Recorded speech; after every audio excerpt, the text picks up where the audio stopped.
Ethan, I see you there. Let me send out the link to everybody else.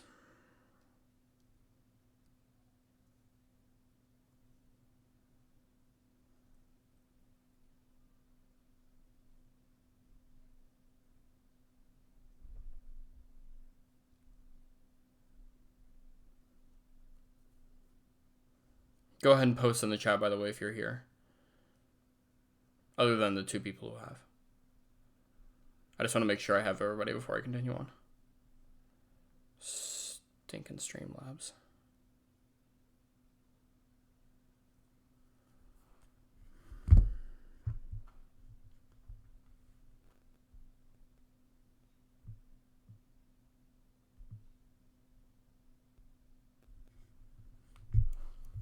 Okay. So, don't know where I was, but when I lost you guys. Okay. So, anyways, as I post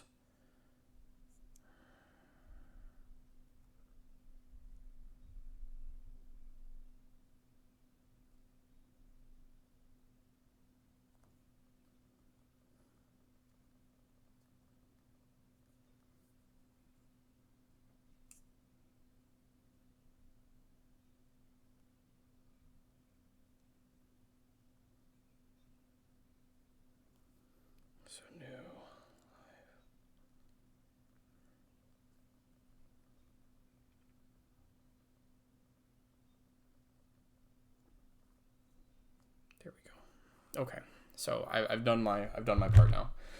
Again, guys, apologies. It's the reason why things are crashing is because I didn't have a time to really sit there and like make sure my stream settings were perfect for today. I have to go and do a lot of YouTube finagling to make it work. Anyways, we were on slide 6. Okay.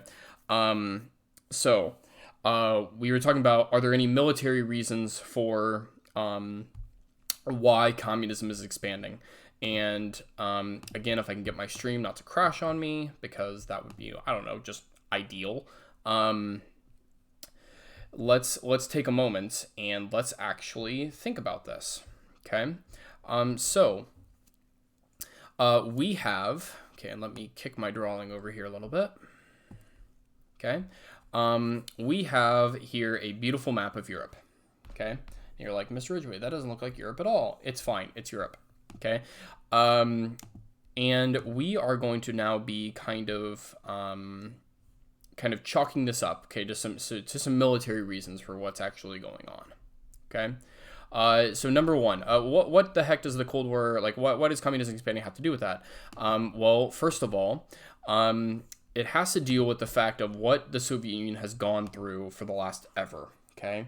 So if communism has expanded to all of Russia, okay, and now also Germany too, okay, like Berlin would be like right here, right? Okay.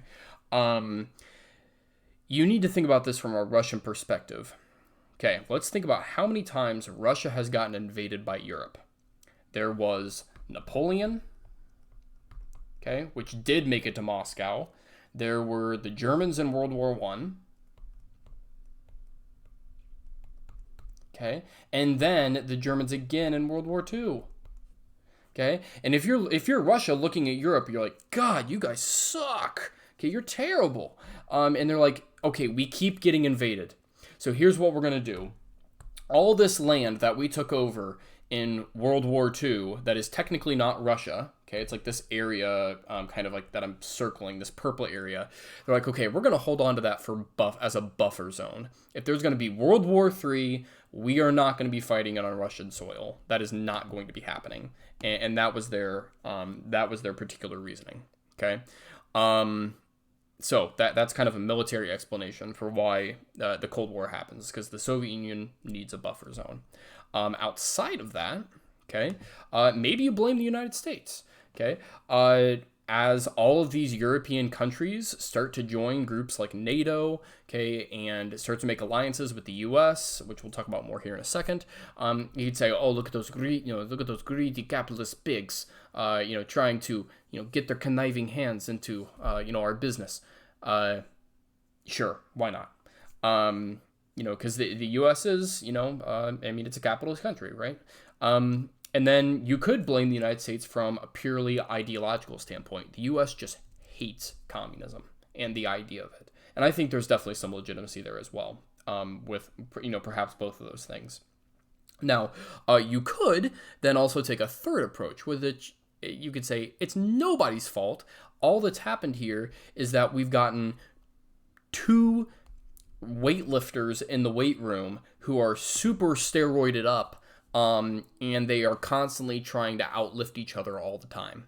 It's the I can bench press 100, I can bench press 200, and then they just keep going, right? It's that, but with nukes. So maybe you don't blame anybody on that account. I don't know. Okay, it's a thought, right? So there you go. Different explanations for who we blame. Okay, for this particular event happening.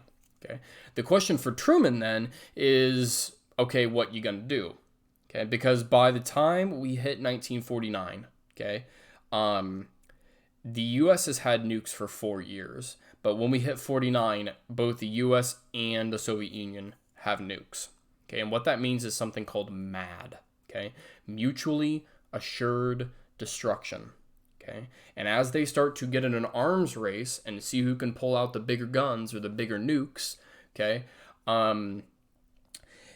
that means that MAD is in place. Okay, and MAD basically means that if the United States nukes Russia, Russia's going to have enough nukes left over that it's going to send some to the United States, and they're going to kill everybody. Okay, U.S., Soviet Union. Okay, MAD, mutually assured destruction. Okay, so you can't do that, right? Like nuclear warfare is simply not an option. But then on the other hand, okay, for Truman, who's sitting there looking at this, okay, who's now the president, like you can't do nothing. You just can't sit back and like let the Soviet Union just expand communism. And so the response that is developed is complex and necessarily so. As I make sure that I'm pulling up the chat now for our new thing. You got to be like, as the United States, you have to be immensely careful to make sure that you're not just going to let the Soviet Union march everywhere. You can't do that. So what does Truman do? Okay. The first thing is the Truman Doctrine. Okay, and that is like it's a policy that the U.S. will support any country to prevent communism from spreading there. Second is some examples of a policy called containment. Okay, now containment is really important. Okay, and the Truman Doctrine kind of goes along with that. The Truman Doctrine is more kind of like financially focused. So talking about with like Greece and Turkey, the containment generally is going to be another kind of related but even more invasive idea. Okay. So there we go. All right. So you can type this answer into your Pear Deck session. I'm not going to wait for you guys just because of the amount of lag that I'm experiencing. Who do you think terrorism is caused by, and how should it be defeated? And you can just type your answer into your Pear Deck session. There's no right or wrong answer to this. It's just that seems to be more or less the problem that the United States has been facing today. So what is containment? Okay, let's think about this. Containment is this idea that you are going to stop, okay, the Soviet Union from expanding beyond where its current boundaries are. That's the really easy way to look at it. It's a foreign policy that's developed by that picture of that man up there in the corner. His name is George Kennan. Okay, and basically what Kennan argues, the Nostradamus of his time, is that if you control the Soviet Union inside of the boundaries that it already has, it will eventually fall apart due to its own weaknesses. Okay, and the weaknesses that Kennan basically says are true is that communism is an inherently inefficient system. Okay. Now later, this policy of containment will get like a DLC expansion pack added to it called domino theory, which is that if you let any nation fall to communism, it's going to spread communism to its neighbors. And so that becomes an even more, impactful, impetus for, Americans to get involved in containment. Now, let's think about here for a second the strengths and weaknesses of this. Number one, okay, there's no like you going on the offense and like taking it to Stalin, like, which means there's no risk of MAD. Like the U.S. isn't all of a sudden just going to get involved in a nuclear war because of this. It could happen, but the reason why, and this kind of gets to the weakness of it, is that it's reactionary. Okay, if you're going to play containment, and if the Soviet Union tries to go here and you're going to respond, that means you have to respond. So basically what's going to happen for the next 45 years is that when the Soviet Union tries to expand or get involved somewhere, or, who knows what, right? It could be anything from the Cuban Missile Crisis to Vietnam to the Korean War, et cetera, et cetera. The U.S. is going to be chasing like a puppy after the tennis ball of communism wherever it gets thrown. And so that is a weakness, because that means that you're going to get involved in things that you like. Sometimes the U.S. is not going to want to go chase that ball. And that's going to be a really, really tough pill to swallow. So with all that being said, okay, I can kind of finish this up now. Let me give you a couple of examples of containment. Okay. So first of all, the Marshall Plan. Okay, the Marshall Plan is, think of it like reconstruction for Europe after World War II. And the reason why, okay, that this happens, okay, it's developed by a U.S. general whose name is Marshall. It's pushed by Truman, is that, Europe after World War II is just economically devastated. Okay, and the fear that the U.S. has is that if you just let people in Europe starve and not feel like they have a future, they're going to turn to communism. And so the U.S. just tosses tons of money at Europe. And it's really actually very successful. Okay, Europe rebounds. But the Soviets and Stalin do not see it that way. They look at this and they're like, oh, look at those capitalist pigs getting involved in things. And the U.S. even invites the Soviet Union to participate in the Marshall Plan, and the Soviets turn it down. So in response to that and what they see as U.S. interference happening, Stalin's going to go on to blockade West Berlin, which we will get to that complicated story in an activity later. Okay? I'm going to run out of time here pretty soon just because I got started with my live stream late and, technology issues. Okay, so the exit ticket right here. You need answer both questions with text or pictures. This is on slide, I think it is 11. And then when you've done that, okay, you don't have to do it right now. You can just come back to it. So it's what theory do you think best explains who, U.S., USSR, or neither, caused the Cold War? Why? Then why did the U.S. choose the strategy of containment in the Cold War? Was this a strength, or what was a strength and a weakness of that strategy? Then I want you to go into this Berlin airlift activity, okay? And this is kind of complicated to understand, but I'm going to draw this for you, okay? So here's Germany. Okay, we're going simplistic with the drawings here, okay? Now, Berlin, okay, is right here. Okay, and that is Berlin. Okay, when World War II ends, okay, the Soviet Union, okay, the United States let the Soviet Union take Berlin. Again, that was kind of a controversial decision that's made at the time. Okay, so there is a line that gets cut right here. They divide Germany into two. Okay, we have East Germany, which will become the bad guys in many of James Bond movies and other, kind of action movies during the 70s, 80s, and 90s, which is always awesome. And then we have West Germany, okay? So, we are looking at a divided Germany after World War II. And Stalin is looking at this, okay, the Marshall Plan that's happening, and he's like, I know exactly how to stick it to the Americans and people like them.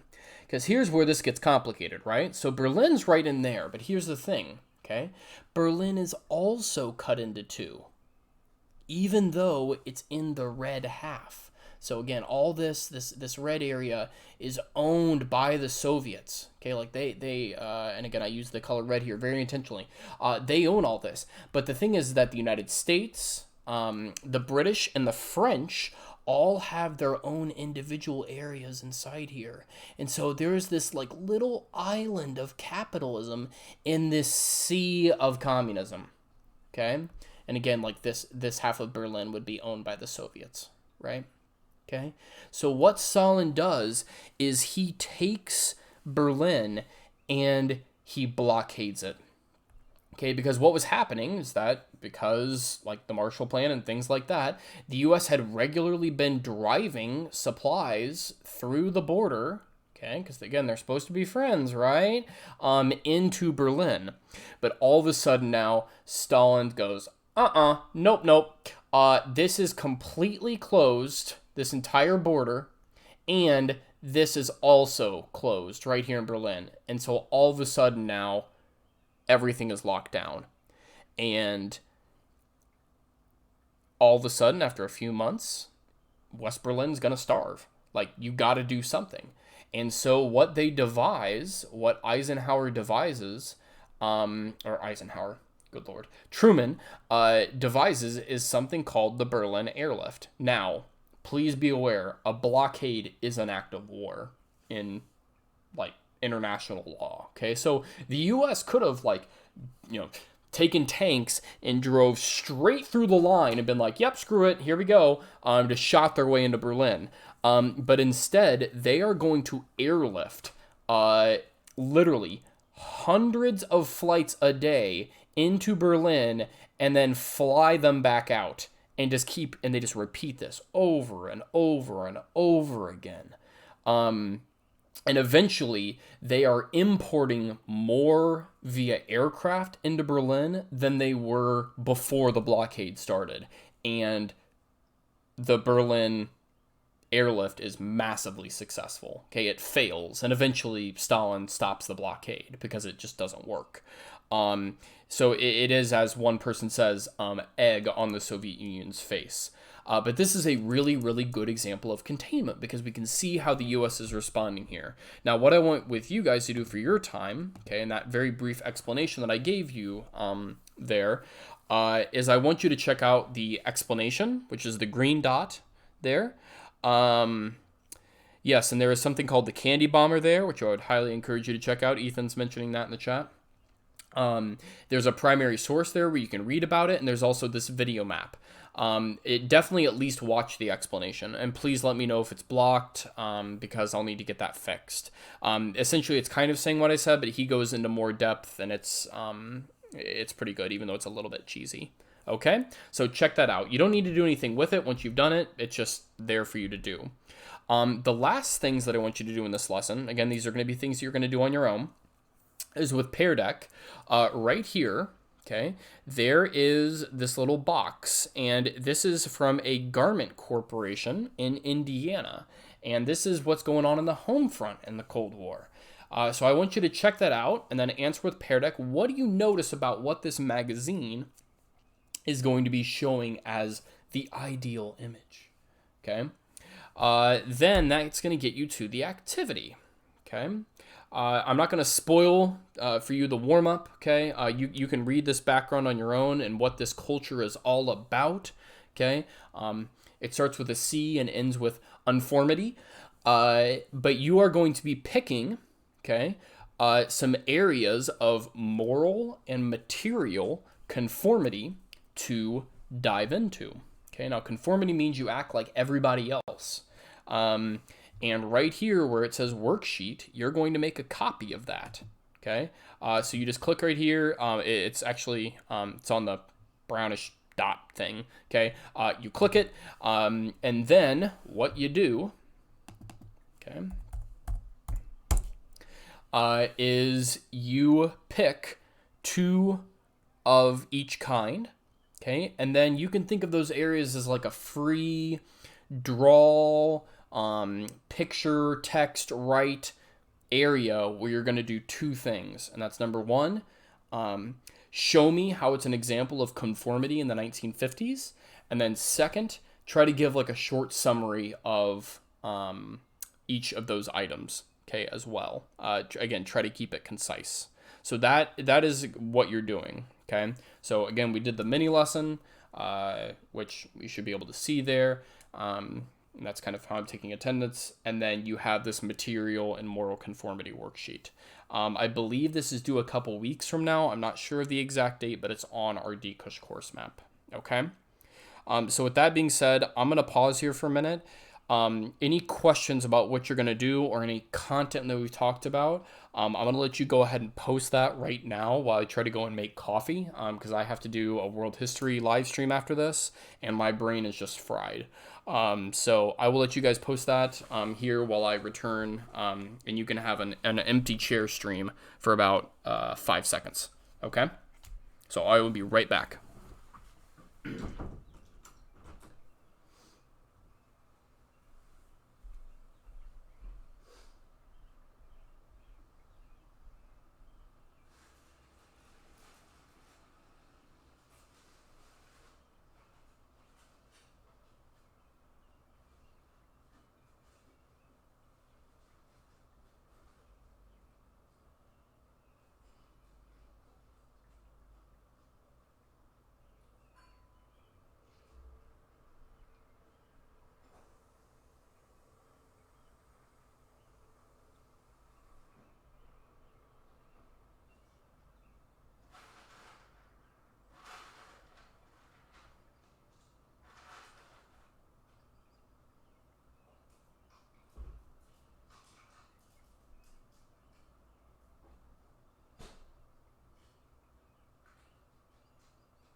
All right, so let's see.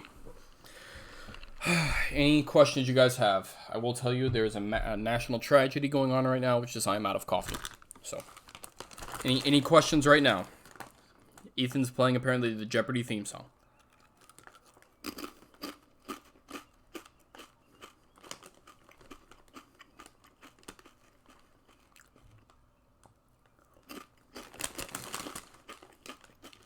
With that, I'm probably going to go here in about a minute or two, if there aren't any.